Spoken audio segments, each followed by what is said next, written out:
오늘 예수님은 누구신가? 첫 번째, 태초에 말씀이 계시니라 라는 제목으로 은혜를 받고자 합니다. 할렐루야. 오늘도 귀한 주일 우리와 동행하시는 임마누엘 하나님께 예배하기 위하여 이 자리에 함께한 성도 여러분을 주님의 이름으로 축복합니다. 성령께서 종의 입술에 불로 할례를 베푸시사 오직 살아있는 진리를 전하게 하시고 여러분 각 사람의 삶을 변화시키는 능력으로 함께 해주시기를 주님의 이름으로 축원합니다. 전에 TV를 보다가 문화센터에서 어머니들에게 막 노래를 가르치는 한 강사의 다큐멘터리를 본 적이 있습니다. 참 열심히 가르치더라고요. 그 강사가 말하기를 노래를 가르칠 때 가장 어려운 곡은 사람들이 자주 부르고 익숙한 노래를 가르치는 것입니다. 라고 말을 했습니다. 왜 그런지 그 이유를 물어보니까 자주 이 부르고 익숙한 노래일수록 악보대로 부르지 않고 틀리게 부르기 때문이에요. 본인은 맞게 부르는 것 같아도 노래를 잘하는 선생의 입장에서는 틀린 부분이 많다는 겁니다. 성도 여러분, 이처럼 우리도 너무도 익숙하지만 제대로 알지 못하는 것이 있습니다. 바로 예수 그리스도입니다. 너무 많이 예수 그리스도 아주 익숙한 것 같지만 알지 못하는 게 예수 그리스도예요. 어릴 적부터 들었던 이름, 수많은 설교를 통해서 들었던 예수 그리스도이기 때문에 생각 외로 많은 분들이 예수 그리스도를 제대로 알지 못하거나 또는 잘못 알고 있는 부분이 있습니다. 때문에 저는 앞으로 몇 주 동안 요한복음에 나타난 예수 그리스도를 여러분에게 소개하려고 합니다. 부디 저의 설교를 잘 들어주시고 마음에 새겨서 여러분의 삶 속에 예수 그리스도라는 노래가 아름답게 울려 퍼지기를 축복합니다. 오늘 본문 속에서 사도 요한은 예수 그리스도는 어떤 분이신지에 대해서 굉장히 중요한 가르침을 줍니다. 오늘 요한의 복음 속에 나타난 예수 그리스도는 누굽니까? 예수 그리스도. 첫째로 예수는 영원부터 계신 하나님이십니다. 본문 1절에 태초에 말씀이 계시니라. 이 말씀이 하나님과 함께 계셨으니 이 말씀은 곧 하나님이시니라. 여러분 여기서 태초에라는 단어를 주목해 봅시다. 태초에. 이 말은 원어로 엔 아르케라고 하는데 시간과 공간이 창조되기 전에 영원한 시점을 말합니다. 영원한 뭐요? 시점을 말합니다. 창세기 1장 1절에 나오는 태초에 천지를 창조하시니라 보다 훨씬 이전에 영원 속에 존재하던 시점이 바로 엔 아르케라는 것입니다. 그분은 시간과 만물이 있기 전부터 성부 하나님과 함께 계셨던 성자 하나님이십니다. 또한 계시니라라는 단어가 나옵니다. 이 단어를 원어에 맞게 번역하면 과거에도 계속 존재하셨다라는 뜻입니다. 즉 예수님은 이 세상이 존재하기 전부터 영원 전부터 2020년 5월 며칠이죠? 오늘 5월 31일 오늘까지 계속 계시는 분이라는 겁니다. 믿어주면 아멘. 예수님께서 이 땅에 오셔서 사역을 하실 때 주님은 구약에 나타난 사건들을 종종 말씀하셨어요. 가인에게 죽임을 당한 아벨의 이야기나 소돔과 고모라의 이야기, 요나 선지자에 대한 이야기를 말씀하신 적이 있습니다. 이런 이야기들은요, 성경에 남아있기 때문에 유대인들은 모두 알고 있었어요. 그러나 유대인들이 아는 것은 성경에 적혀있는 이야기를 아는 것뿐이었습니다. 정작 그 시대에 살아보지 않았기 때문입니다. 성경에 적혀있는 것만 믿는 거예요. 그러나 여러분, 예수님은 가인과 아벨의 시대에도, 소돔과 고모라 시대 때도, 요나 선지자 때도 살아계셨어요. 살아계셨어요. 때문에 주님은 기록을 통해서 아시는 분이 아니라 친히 그 모든 사건을 목격하신 살아계신 주님이 되심을 믿으시기 바랍니다. 여러분, 오늘날 이 세상은 무엇이 진리인지 알기 힘든 세상입니다. 똑같은 사건, 똑같은 상황을 겪어도 사람에 따라서 해석이 다르기 때문이고, 거짓말을 마치 진짜인 것처럼 말합니다. 뻔히 보이는데 거짓말하고 있어요. 진짜인 것처럼 거짓말을 진짜 마냥 말해요. 그러나 하나님과 함께 계시고 인생의 모든 사건 속에서 모든 사람들과 함께 계셨던 예수 그리스도를 바라보고 믿을 때, 그분은 임마누엘로 함께 하셔서 우리 인생의 복된 길을 가르치시고 인도해 주실 것임을 믿으시기를 바랍니다. 제가 몇 년 전에 몽골에 선교를 갔을 때 10시간 정도, 한 11시간 정도 버스를 타고 이동한 적이 있습니다. 비포장 도로인데 10시간, 와, 이게 가다가요, 벌판에 내려가지고 다 볼일 다 봐야 돼. 저는 키르기스탄 선교 왔을 때도 너무 많이 고생을 했거든요. 10시간 넘도록 차를 타고 이동한 적이 있어요. 가던 중에 말을 탄 한 목동이 수백 마리의 양을 이끌고 가는 것을 봤어요. 말을 탁 타고 이 목동이 막 가니까 이 수백 마리, 수만 마리 양이 그 뒤를 따라가요. 다. 말을.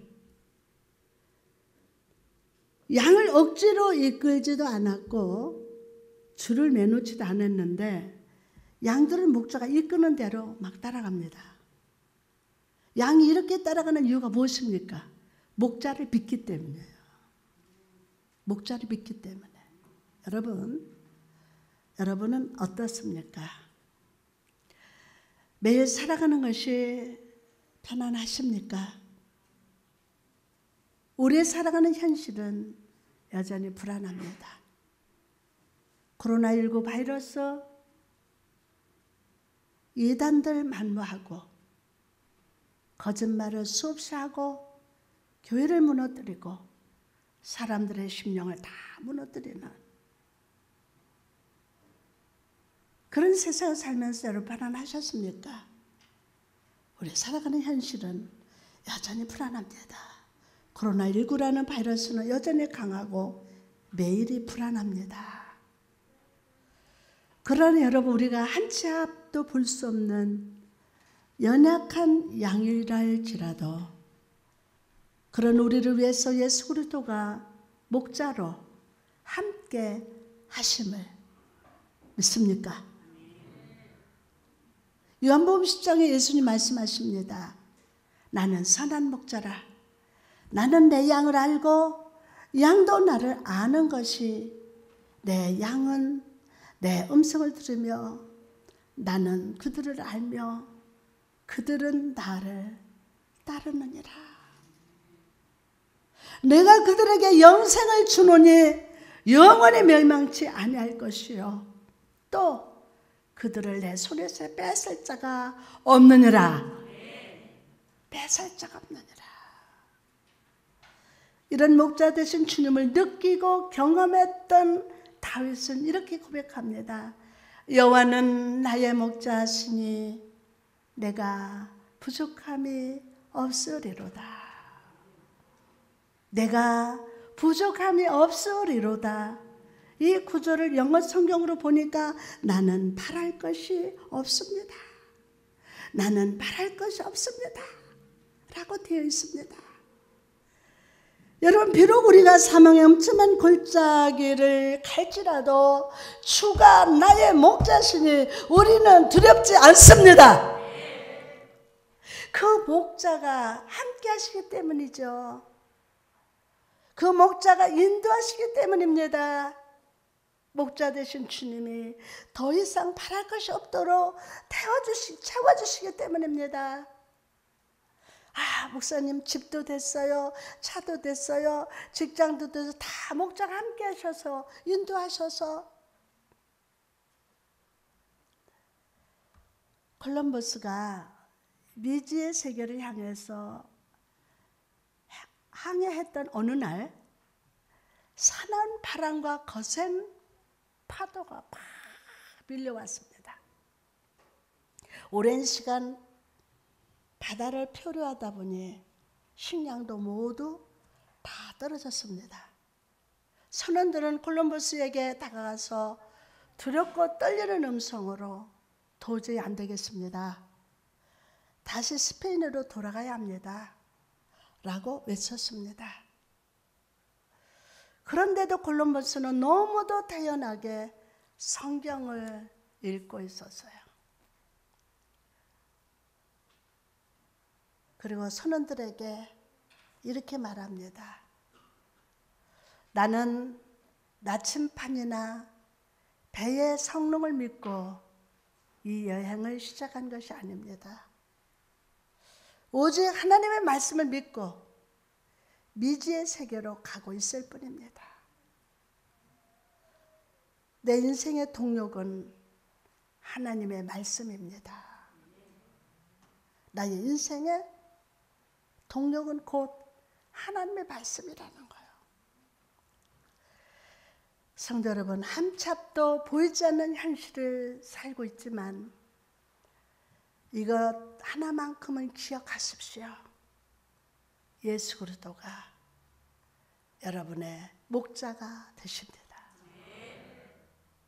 다시 한번, 예수 그리스도가 여러분의 목자가 되십니다. 할렐루야. 우리 인생의 동력은 오늘도 살아계신 예수 그리스도로부터 계속 공급되고 있음을 사실로 믿을저다. 다음으로 오늘 요한의 복음 속에 나타난 예수 그리스도 누구십니까? 두 번째로, 예수는 생명의 빛이 되시는 하나님이십니다. 시작. 예수는 생명의 빛이 되시는 하나님이십니다. 본문 4절에 보니까 그 안에 생명이 있으니 이 생명은 사람들의 빛이라. 아멘. 제가 가장 많이 쓰는 단어, 오늘 하나님의 말씀을 여러분이 받으면 성령님이 쫙 찾아가셔서 받은 자 심령에 기름을 부으시고, 그러면 그 받은 말씀이 생명으로 바뀌고 창조 생명으로 바뀐다고.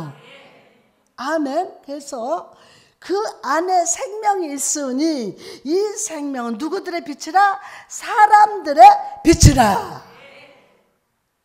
아멘. 여러분, 요한은 영원토록 살아계신 예수 그리스도 안에 있는 본질을 우리에게 소개하고 있습니다.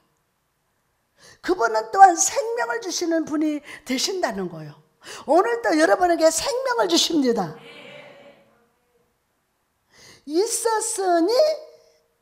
있었으니라는 말은 헬라어로 N이라고 하는데 과거로부터 지금까지 계속 존재한다는 뜻입니다. 목사님 지난주에 뭐라 했어요? 하나님을 믿으라는 뜻이 뭐라고 그랬어요? 존재. 하나님이 존재하신다. 그 존재하신 걸 믿으라는 거예요. 예?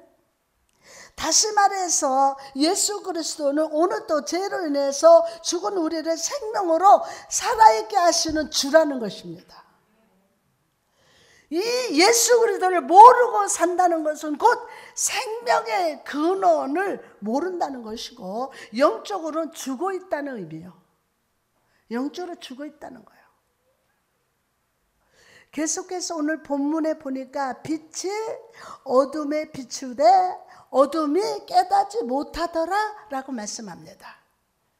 요한이 이 복음서를 기록할 때 사람들은 선한 세력을 빛이라고 표현하고 악의 세력을 어둠이라고 표현을 했습니다.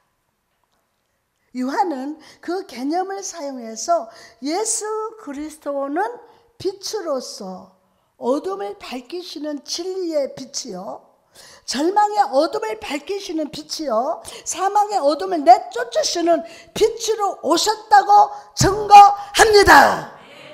아멘. 오늘 말씀의 빛을 받을지어다. 오늘 사망에 물러갑니다. 어둠에 물러갑니다. 거짓에 물러갑니다. 할렐루야. 그러면 절망의 어둠을 밝히시는 빛. 아멘. 예수 안에 존재하는 생명은 빛으로 우리에게 임하시는데, 이 이유는 이 세상은 죄로 인해서 어두워졌기 때문이에요. 어두워졌기 때문에. 특히 빛이 어둠에 비치되라는 구절을 한번 주목해 봅시다. 이것은 현재형으로 적혀 있어요. 현재형으로. 즉 어둠이 가득한 이 세상에 태초부터 지금까지 생명의 빛이 계속해서 비추고 있다는 거예요. 오늘도 비추고 있습니다. 아멘.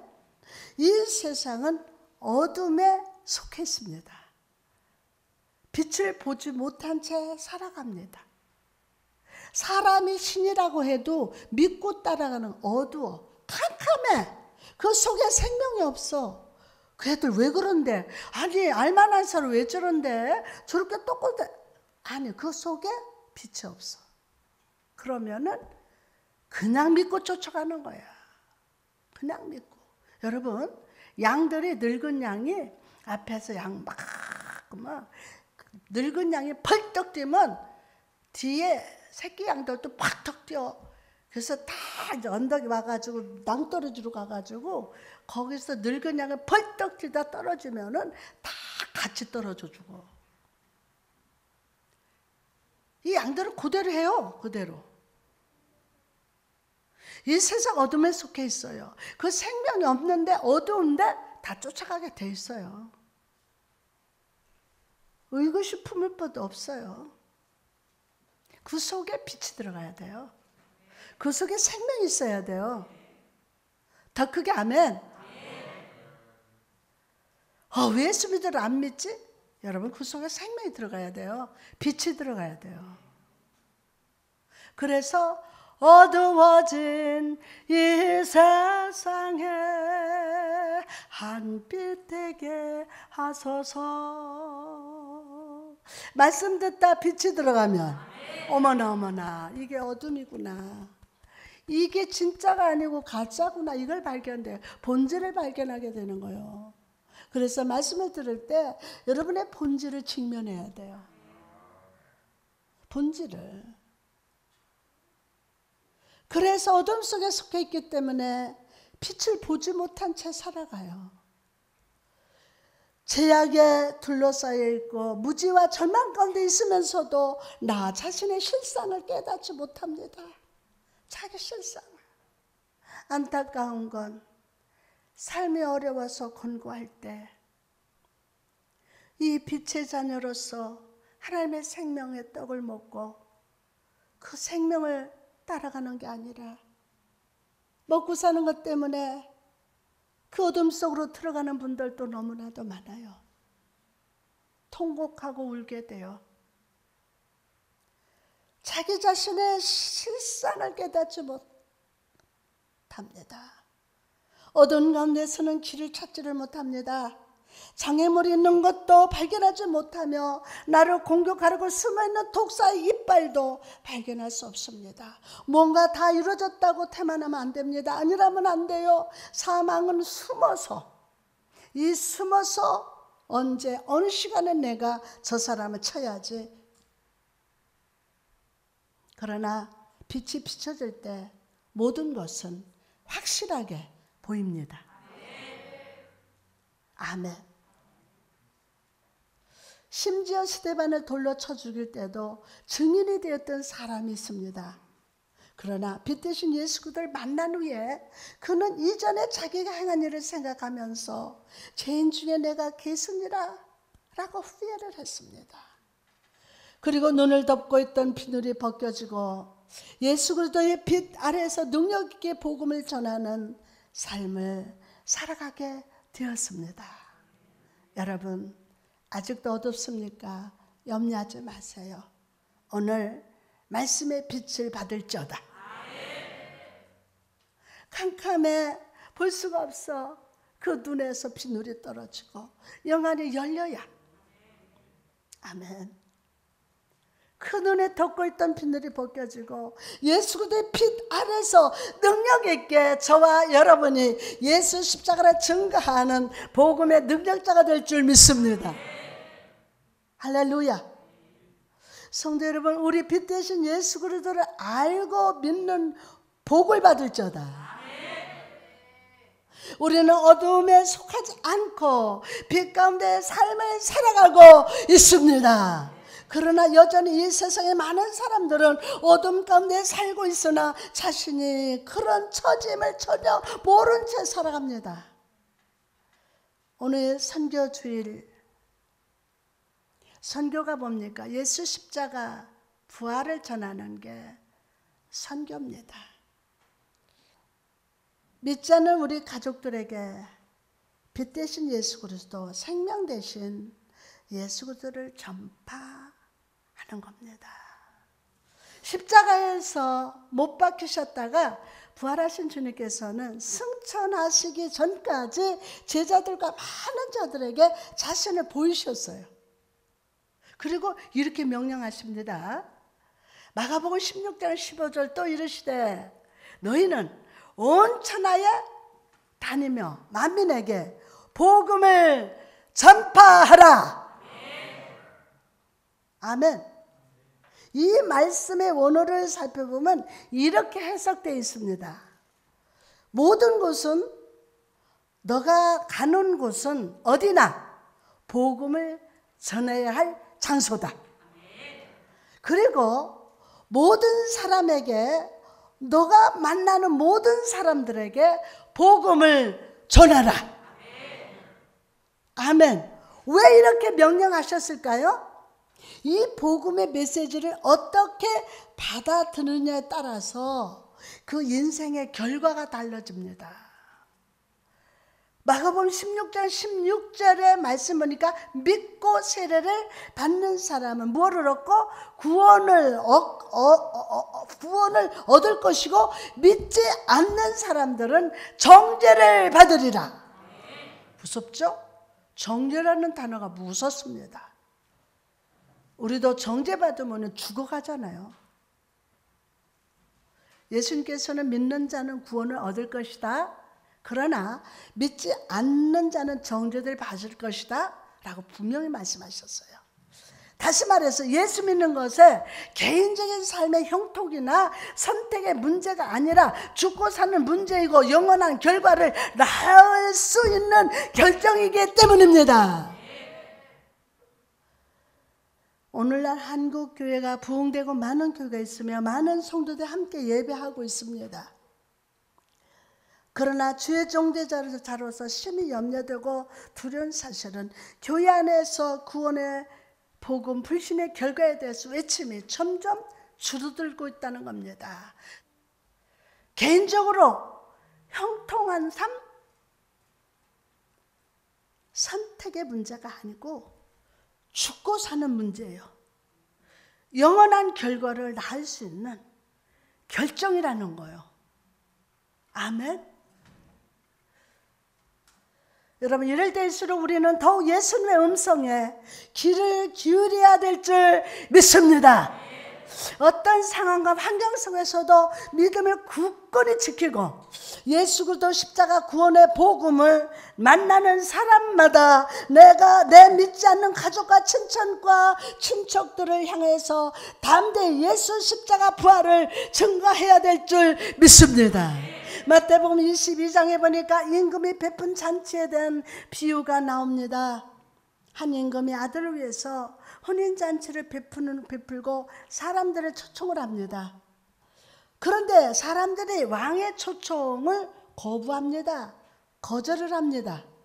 밭으로 가고 자기 사업을 하러 떠나갔습니다. 그러자 임금은 거리로 나가서 모든 사람을 초청하되 악한 자나 선한 자 모두를 데려오라고 명령을 했어요. 그런데 잔치 자리에 난 임금은 예복 입지 않은 사람이 있는 것을 보고 화를 내면서 밖으로 쫓아냅니다. 예복을 입지 않아서.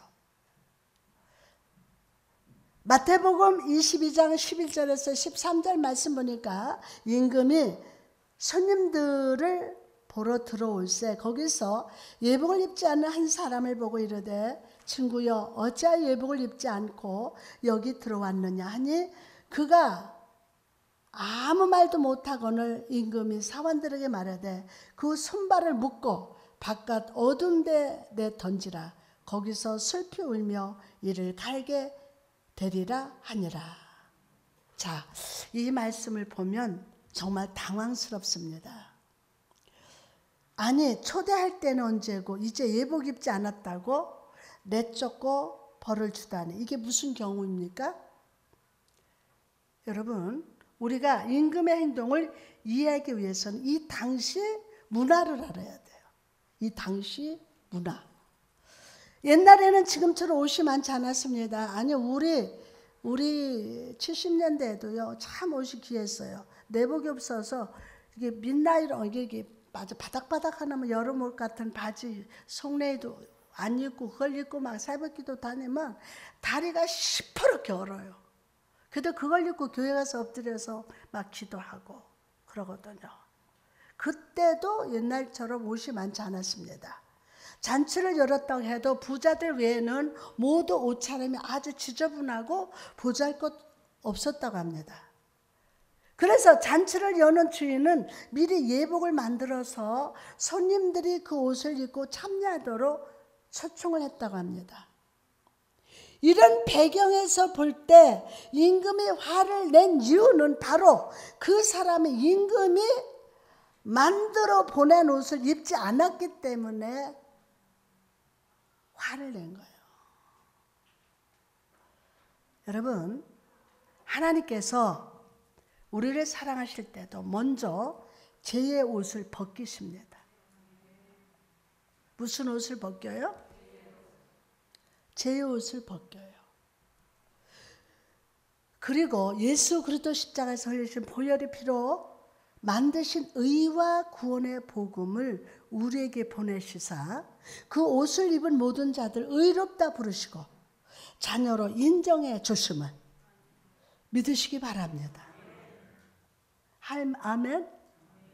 할렐루야. 임금이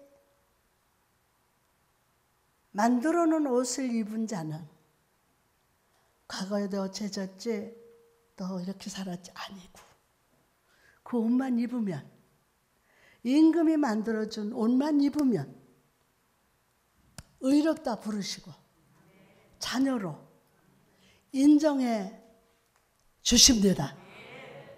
아멘. 아무리 내가 세상에서 높은 위치에 있고 물질이 많고 지혜로운 사람이라 할지라도 주님이 보내신 이 믿음의 예복을 입지 않으면 구원은 없습니다. 믿음의 예복을 입을지어다. 오히려 그 인생 마지막에 바깥 어두운 곳에 내쫓김을 당하고 이를 갈며 슬피 우는 지옥의 고통이 기다리고 있을 뿐임을 여러분 잊지 마십시오. 제가 우리 성도들한테 그럽니다. 오늘 예배는 왕 대신 우리 아버지께 예배 드립니다. 그러니 집에서 아무 때나 입던 옷 입지 말고 그래도 최소한 주일날은 경건하게 사치는 아니더라도 하나님 앞에. 요즘 참 감사한 게 기도하시는 분은 한복을 입고 오더라고. 하나님 우리의 외적인 그거 푸시는 하나님은 아니지만 우리 편에서는 하나님 앞에 예의를 갖춰야지. 하나님 앞에 예배드리는. 아멘. 믿음의 예복. 입지 않으면 구원은 없습니다. 오히려 그 인생 마지막에 여러분 생각해봐요. 20년 30년 예수 믿는다고 맨날 와서 예배 드렸는데 천국에 가보니까 얘가 없어. 그래서 지옥을 가보니까 거기서 우성치고 난리가 났어. 어머, 저 사람은 왜 지옥 가 있지? 그 생명이 없었어. 그 안에 생명이 없었어. 여러분, 이제 믿음의 옷을 입어야 돼요. 더 크게 아멘. 그러므로 여러분, 오늘 주님의 마지막 명령을 기억하며 우리가 먼저 믿음의 예복을 입고 주님께 나갑시다. 그리고 막달라 마리아가 부활하신 예수를 만난 후에 내가 주를 보았습니다 라고 전파했던 것처럼 인생 속에서 길을 잃고 죽음의 벌판을 방황하는 그 한 마리 어린 양을 저와 여러분 찾아냅시다. 아멘. 죄의 늪에 빠진 한 영혼의 손을 붙들어서 주 예수께 인도하는 일에 충성을 다하는, 믿음의 충성, 전도의 충성, 헌신의 충성을 다하는 성도 여러분 되시기를 주님의 이름으로 축복합니다. 할렐루야. 오늘 그렇게 성령 기름 부으시고 오늘 말씀의 빛이 여러분 한 사람도 빠짐없이 다 비춰질 줄 믿습니다.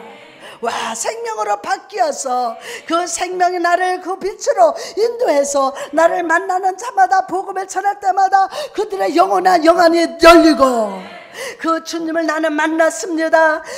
내가 주님을 만난 그 예수님을 증거할 때에 예수님을 만난 사람이 나도 예수님을 만났습니다. 이 복음의 능력 역사가 이 골목 저 골목 이 시대 저 시대를 다니면서 이 예수님의 십자가를 증거하는 복음의 능력이 여러분과 저에게 임한 줄 믿습니다.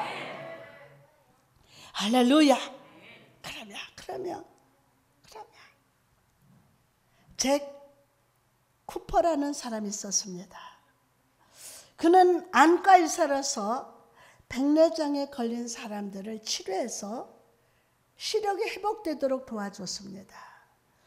수술이 마친 후에 시력이 돌아왔는지 살펴보기 위한 시력 검사표가 있었는데 그 검사표에는 이제 뭐라고 써있냐면 이제 훌륭한 사람들은 모두 나라를 도울 때입니다 라고 쓰여져 있었다고 합니다. 독실한 그리스도인이었던 이 의사는 그 글을 지우고 이런 글을 써붙였습니다.